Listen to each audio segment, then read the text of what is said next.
बक्रेश्वर महादेव मंदिर पूजक बलाराम महापात्र यही यज्ञ बहुत दिन है आरंभ है बहुत जनसमागम हुए आठी ठाकुर प्रगाढ़ विश्वास लोक मैंने आसती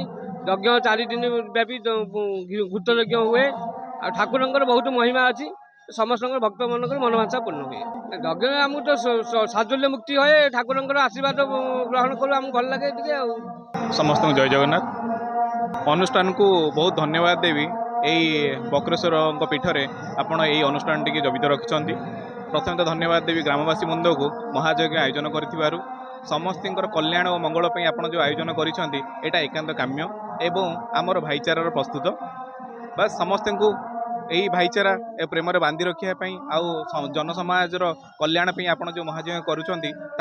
मु सबुबले मोर समय देवी एवं आगू दौथि।